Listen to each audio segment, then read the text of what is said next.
2024 లేదా 25లో డిగ్రీ లేదా బీటెక్ చదివారా? సాఫ్ట్‌వేర్ జాబ్ కోసం ఎదురు చూస్తున్నారా? అయితే కోడ్ జ్ఞాన్ 100 డేస్ కోర్సులో చేరండి. జాబ్ సాధించండి. Welcome to Suman TV. నేను మీ నవీన్. సామాన్యుడితో సుమన్ టీవీ, సామాన్యుల కోసం సుమన్ టీవీ. సో ఈ రోజు మనము ఒక ఎక్స్పెరిమెంట్ అయితే చేయబోతా ఉన్నాము. ఇప్పుడు మన దగ్గర వచ్చేసేసి ఒక పచ్చి గుడ్డు అంటే ఎగ్ ఉంది, అదే విధంగా వెనిగర్ ఉంది. సో రోజు ఒక గుడ్డు తింటే చాలా మంచిది, మంచి కాల్షియం ఉంటుంది అని చెప్పేసి అంటూ ఉంటారు. సో ఇది వెనిగర్ కూడా దీని ఇంపార్టెన్స్ చూస్తే ఒకసారి ఏదైనా మనం ఆహారం తీసుకునే ముందు ఒక 10 ml వెనిగర్ తీసుకొని వాటర్లో కలుపుకొని తాగితే మనం తిన్న తర్వాత అంటే ఏదైనా ఆహారం తీసుకుంటే అందులో ఉన్న కార్బోహైడ్రేట్లని విచ్ఛిన్నం చేస్తుంది, అది గ్లూకోజ్గా కన్వర్ట్ అవ్వకుండా చేస్తుంది. సో అప్పుడు ఏమవుతుందంటే షుగర్ లెవెల్స్ని తగ్గించే విధంగా ఉంటుంది అని చెప్పేసి డాక్టర్సే చెప్పారు. సో ఇప్పుడు మనం చూద్దాం అంటే ఇది తక్కువ మోతాదులో తీసుకుంటే ఎంతో మంచి జరుగుతుంది, వెయిట్ లాస్ అవుతారు అని అంటూ ఉంటారు. మరి అదే ఎక్కువ మోతాదులో తీసుకుంటే ఏమవుతుంది? సో ఒకసారి లైవ్లో చూద్దాం. ఇప్పుడు గుడ్డు పైన వచ్చేసేసి పెంకు ఉంది కదా, ఇది వచ్చేసేసి కాల్షియం రిచ్. అదేవిధంగా ఇందులో వచ్చేసేసి అసిడిక్ యాసిడ్ ఉంటుంది, దానివల్లనే మనకు వచ్చేసేసి ఏదైనా తిన్న ఆహారం జీర్ణం అవ్వడానికి ఉపయోగపడుతూ ఉంటుంది. కానీ ఇదే ఎక్కువ తీసుకుంటే గ్యాస్ ట్రబుల్ ఎక్కువ పెరిగే అవకాశం ఉంటుంది, జీర్ణ వ్యవస్థ అనేది తగ్గిపోయే విధంగా ఉంటుంది. ఇప్పుడు ఒక గ్లాస్ తీసుకున్నాను, అదేవిధంగా ఈ గ్లాస్లో ఈ ఎగ్ తీసుకుంటా ఉన్నాను.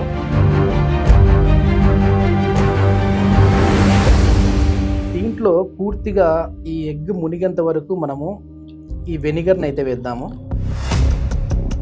దీన్ని మనము 24 hours తర్వాత చూస్తే ఒక చిన్న బాల్ లాగా తయారవుతుంది.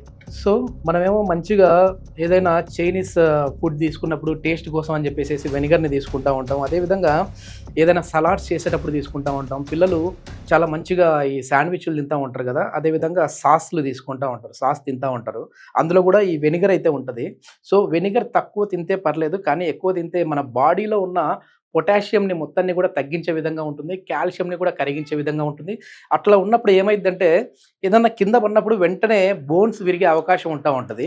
సో ఇదంతా కూడా మనము మాటల్లో చెప్పే కంటే ఒకసారి ప్రాక్టికల్గా చూస్తే చూడండి, ఇక్కడ మనం క్లోజ్లో చూడండి ఒకసారి.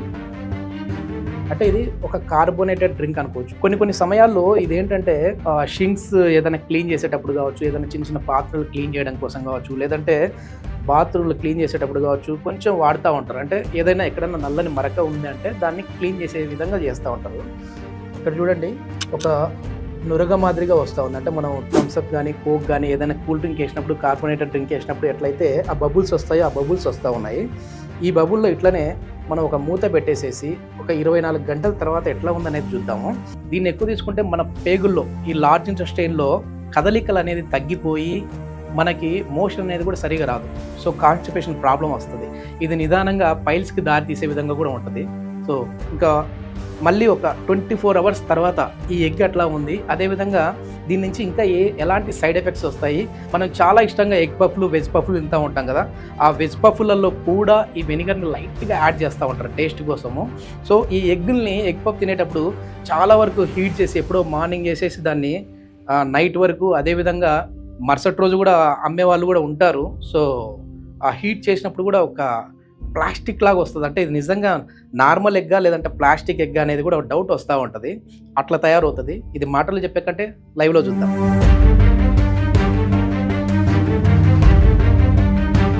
48 hours later. 24 గంటల తర్వాత ఈ ఎగ్ ఎలా ఉంటుంది అనేది అయితే చూద్దాం అనుకున్నాం. కానీ నేను కొన్ని గూగుల్ చేసినప్పుడు 48 గంటల తర్వాత అయితే ఆ ఎగ్ సైజ్ అనేది కూడా పెరుగుతుంది అని చెప్పేసి చెప్పారు. సో నేను ఇప్పుడు 2 days తర్వాత చూస్తూ ఉన్నాను. అంటే 48 గంటల తర్వాత ఇప్పుడు వెనిగర్లో ఉన్న ఎగ్ ఎలా ఉందో చూద్దాం. చూసారు కదా, సైజ్ అయితే చాలా చాలా ఇంక్రీజ్ అయింది.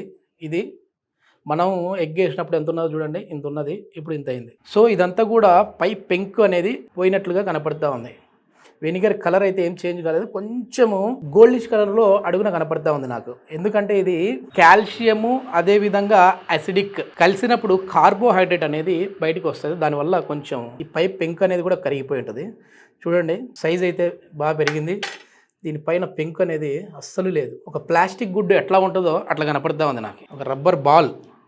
సో ఇదంతా కూడా మనము ఏదో నార్మల్గా ఓరల్గా మనం చెప్తా ఉన్నాం అనుకున్నారు. కావాలంటే డౌట్ ఉన్న వాళ్ళు ఎవరైనా సరే మీరు గూగుల్ చేసుకోవచ్చు. గూగుల్లో కూడా దీని సైడ్ ఎఫెక్ట్స్ ఏంటి, బెనిఫిట్స్ ఏంటి అనేది ఇచ్చారు. సో మనం వచ్చేసేసి ఈ వెనిగర్కి ఉన్న బెనిఫిట్స్ ఏంటంటే మనం తినే ముందు దీన్ని ఒక 5 నుంచి 10 ml తీసుకున్నామంటే మన జీర్ణక్రియ అనేది జీర్ణ వ్యవస్థ అనేది బాగా పనిచేస్తుంది. అదే మోతాదు మించితే గ్యాస్ ట్రబుల్ అనేది ఎక్కువగా వస్తుంది, జీర్ణ వ్యవస్థ అనేది సరిగా పనిచేయదు. సో ఇది అంటే వెయిట్ లాస్ అవ్వడానికి కూడా కొద్దిమందికి ఉపయోగపడుతుంది అని చెప్పేసి అయితే ఇక్కడ రాశారు. సో ఇంకోటి ఏంటంటే ఈ వెనిగర్ అనేది వేటితో కలవకూడదు అనేది కూడా రాశారు. కొన్ని రకాల మందులు అంటే బీపీ షుగర్కి సంబంధించిన మెడిసిన్స్ మనం వేసుకునేటప్పుడు ఈ వెనిగర్ ఒక్క డ్రాప్ కూడా మన నోటి మీద నాలుక మీద పడకూడదు. ఎందుకంటే ఇందులో ఉన్న యాసిడిక్ అనేది ఆ మెడిసిన్స్కి తగలడం వల్ల రసాయన చర్యలు జరిగి ఆ మెడిసిన్ అనేది పనిచేయకుండా పోతుందంట. పైగా సైడ్ ఎఫెక్ట్స్ కూడా వస్తాయంట ఉన్నారు. సో ఇది మొత్తానికి సో వెనిగర్కు ఉన్న ఇంపార్టెన్స్ గురించి చెప్పాము, అదేవిధంగా సైడ్ ఎఫెక్ట్స్ గురించి చెప్పాము. ఇది వచ్చేసేసి పైన వచ్చేసి గుడ్డు పెంకుని పూర్తిగా కరిగించేసింది. ఇది దీనివల్ల మనము ఎక్కువ తీసుకుంటే ఈ ప్రాక్టికల్ చేయడానికి రీజన్ కూడా ఏంటంటే ఈ వెనిగర్ అనేది ఎక్కువగా తీసుకుంటే మన బాడీలో ఉన్న పొటాషియంని దెబ్బతీసి మన బోన్ స్ట్రెంత్ని కూడా తగ్గించే విధంగా ఉంటుంది, మన పంటి పైపొర ఎనామిల్ని కూడా తీసేసే విధంగా ఉంటుంది. సో అది చెడిపోయే విధంగా ఉంటుంది అని చెప్పేసి అంటూ ఉన్నారు. దీనికి సంబంధించి మళ్ళీ గుండెల్లో మంట వస్తుంది, అదేవిధంగా తలనొప్పి ఎక్కువగా విపరీతంగా వచ్చే విధంగా ఉంటుంది, జీర్ణక్రియ సమస్యలు వస్తాయి.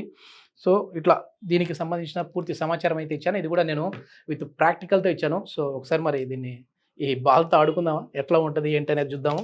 సో కొంచెం మీరు ఈ ఎక్స్పెరిమెంట్ ఒకవేళ ఇది చూసిన తర్వాత మీరు కూడా చేయాలి అనుకుంటే కొంచెం అంటే 28 అవర్స్ అయితే ఓకే, కానీ 42 అవర్స్ తర్వాత అయితే ఇట్లా బాల్ సైజ్ పెరుగుతుందన్నారు.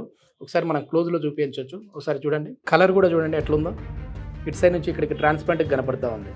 ఇది సైజ్. ఒకసారి దీన్ని పై పొర చూడండి, మొత్తం వెళ్ళిపోయింది. ఇంకా కొంచెం అక్కడక్కడ ఉంది, దీన్ని తీసేస్తా ఉన్నాను. ఇది మొత్తానికి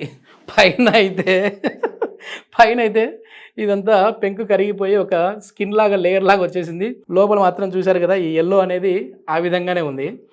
సో ఇది గాయ్స్, మొత్తం మీద ఈ ప్రాక్టికల్ చేసేటప్పుడు కొంచెం జాగ్రత్తగా చేయండి. ఎందుకంటే పై పొర పెంకు కరిగిపోయింది కదా అని చెప్పేసి మీరేమైనా మళ్ళీ కొంచెంగా ప్రయోగాలు చేశారు, క్యాచ్ ఆడదాం బాల్ లాగా ఆడుకుందాం అని, అట్లే ఉండదు. ఇక్కడ చూడండి ఈ పైది మాత్రమే మనకు ఇలా కవర్ లాగా వచ్చేసింది. Okay, thank you for watching. Please subscribe our channel.